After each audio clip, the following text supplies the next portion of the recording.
Hi everyone, welcome back to another Sit Down with Sam. Today I'll be joined with Theresa Story. She's my former lacrosse coach.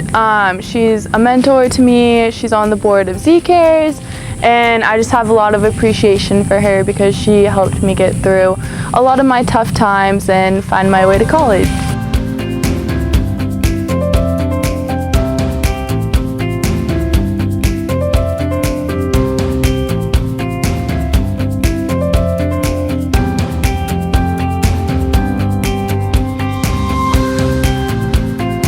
I'm really excited to have you here. And did you just want to introduce yourself and tell everyone a little bit about yourself? Sure. My name's Theresa Story. I am one of Sam's former coaches for the Tenacity Project. I run this nonprofit organization where we are trying to empower girls through sports. I was born in Truckee, California. I grew up mostly in Baltimore, Maryland, which is why I learned lacrosse. I played soccer and lacrosse at Princeton University. I was part of 7 Ivy League championships between the two sports, and I was a part of 2 national championships in lacrosse. And then I coached a little bit at the Division III level, and then I came out to California to coach at Cal, and that's when we started the Tenacity Project. We are working with ZCares as well to try to make the world a better place. Yeah, I definitely is so grateful for Tenacity. I learned a lot about lacrosse and just life lessons, so I have a lot of thanks, I guess, to give you and the whole program and stuff, so I'm happy to have you here.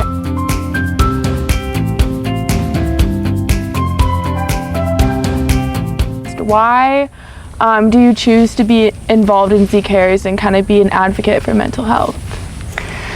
I'm involved with ZCares personally because of you and because of your family. Also for the bigger picture that it means for people like the girls that I work with every day. I think I've seen a range of ways that people live with different struggles, but I think mental health is actually something that all of us have a story around. Mm-hmm. I think it's not just certain people over others, and I think there's a lot of stigma to it, but it's actually something that everyone should be paying attention to, so it's just part of total wellness. And so whatever we can do to promote awareness around what that can mean for each person, I think that's a big part of my why, and of course I have my own story. Yeah.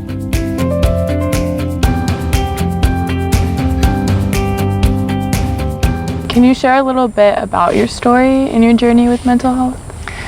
Sure. I think I have always been someone who has felt very deeply, so I have a capacity for very deep feeling, I like to call it, because it's something that I love in myself. And then sometimes I think I've been made to feel like it's a little bit of a curse, but with some of the lows, it's been a part of some pretty amazing highs, especially on the sports fields, and getting to just really love life and take full advantage of life. A major trigger for me was my dad's death when I was 18 years old.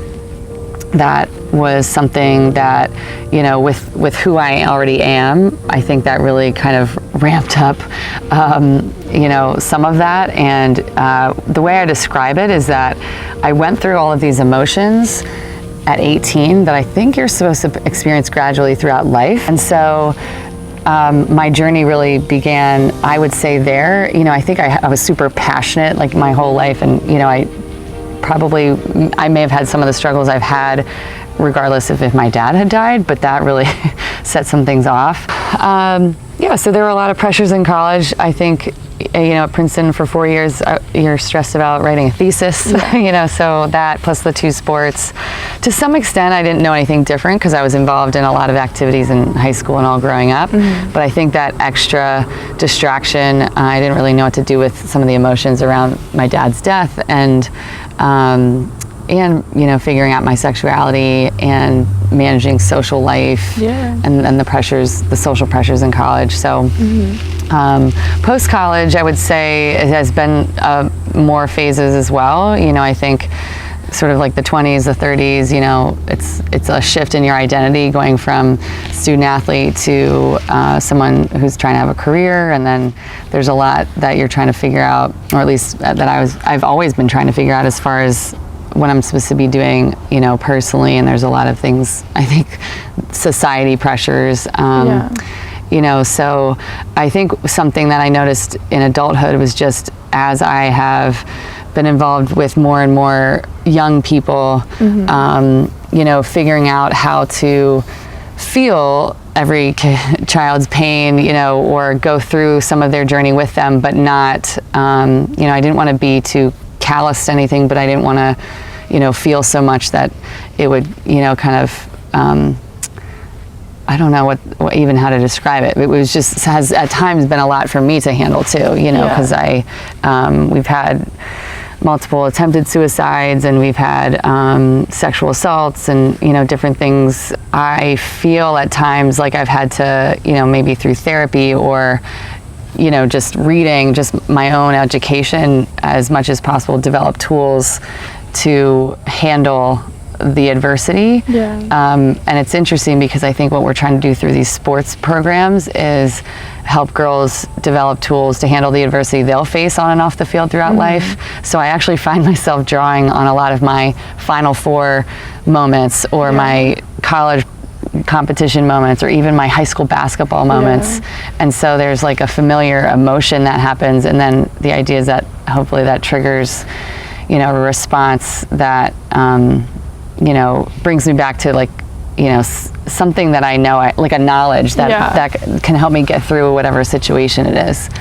So I think I know, like, when my brother passed away, like, you were always calling me and stuff, and I thought that was so cool. And something from my point of view, just like being, I guess, like an athlete, and having you as a coach, you would always talk about like relating life situations to like sports, and I think I definitely learned like so much through that I was able to carry on through like college and everything. So I'm definitely very grateful for the things that you've taught us and stuff. So that's really cool.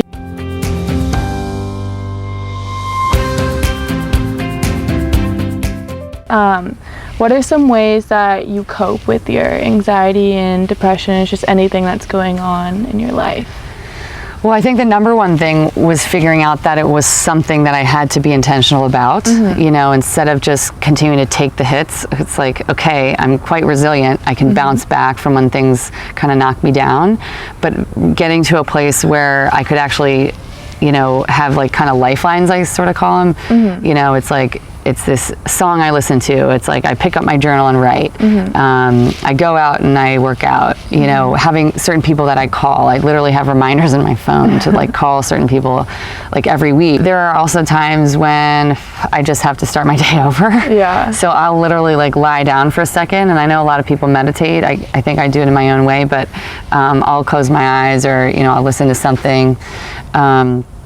Something that my mom has really helped me with my whole life. She's been really awesome. There's two things. She will often say, well, who made up that rule? You know, I think early on in my depression and anxiety, I would catastrophize, like, my whole day is ruined, you know, or it's kind of like being at a practice when you have one bad rep in a drill. Can you leave it at that rep instead of making the whole drill bad?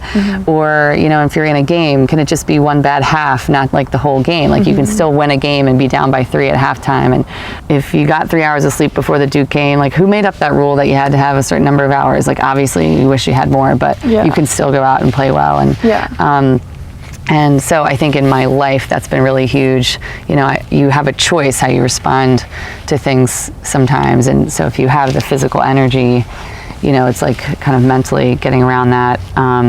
The other thing she has always said is, you know, learn something new, or raise your thought. So there's been times when, if like certain people have been bothering me or something's on my mind, she's like, go listen to one of your podcasts, or go read something. You know, shift your mind a little bit, because you can sometimes obsess in your moment of depression, and that's really been helpful, because like that intellectual stimulation, I think there's just something about it that kind of makes me move off that bad moment. No, those are great.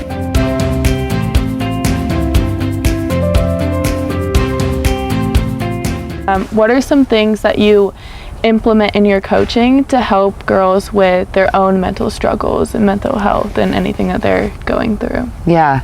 Well, so I think sports, just how they are, like sports in general, you're getting girls active, so there's like a physiological piece to that, that there's a lot of benefits. So keeping it simple sometimes, and just having the girls get out of their minds and just into their bodies, doing the sprints or doing the drill. It's like they have to let go of whatever else was going on in their day.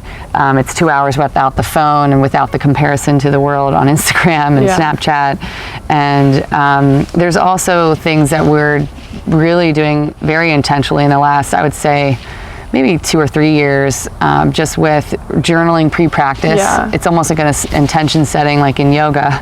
But the questions that we journal with pre-practice are really intentional, meant to focus girls on their strengths. There's some kind of question always about their superpower or something that they kind of like bring to the team, and they remember why they're on this team, why they why they belong. Because I think especially for girls and women, there's often like imposter syndrome, but it's why they belong, because it's an all-star team. And then there's a question about a focus for today, so it's like honing in on the moment, but there's always a question about how they're going to bring somebody else up. And that's the other thing too, that my mom is always about, helping others. And so she, that's a big thing, especially for someone that's been on teams, like really being a good teammate that day too. Like if you think you're having a hard time on the sprint, look to the person next to you and cheer for them, because maybe it can actually help both of you. And then after that, we will do some sort of visualization or breathing. And that's also super helpful for someone who's going to go take a test, or if they're on the line shooting a foul shot or an 8-meter or stepping up to the draw at overtime. So it helps our team, but it also gives them tools for later. And then post-practice, there's some reflection, and even the pace of our practice is really intentional depending on where we are in our year. So it's cool. Yeah, I remember, I think you had like different questions for like each graduating year. And I remember for 2019, ours was like know your why and stuff. I just like remember doing like the journals and stuff, and it was like really cool. But I did like all of your practices, I like always noticed that there was like a purpose, like there's like a reason like why we were doing this, there's a reason why we were doing that. And I always could like connect it to the journal, which I think is like really important and stuff. But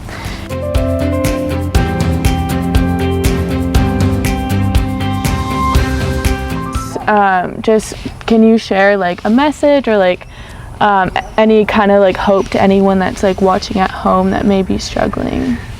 I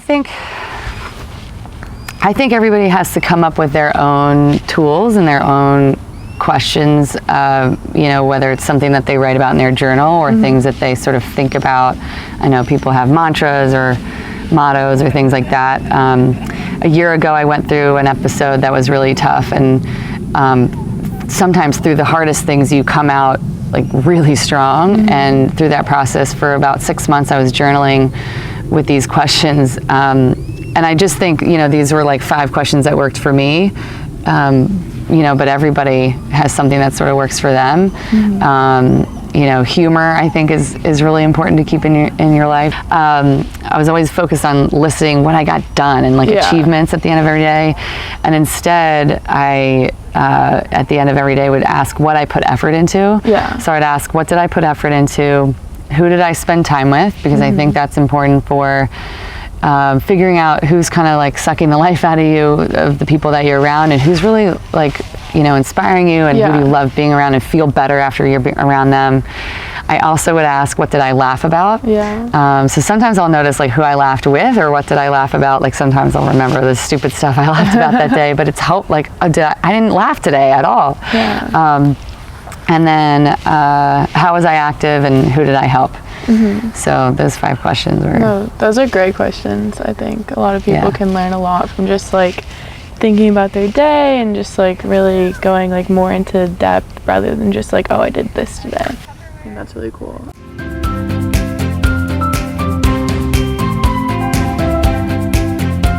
Cool. So I just wanted to thank you for taking the time to come out here and stuff, and just also just everything that you've done, like for me and like so many other girls. I know everyone's like very inspired by you and stuff, and Thanks. thank you. Let's keep moving. Yeah. Air hug. Air hug. Love you, Sam. Love you.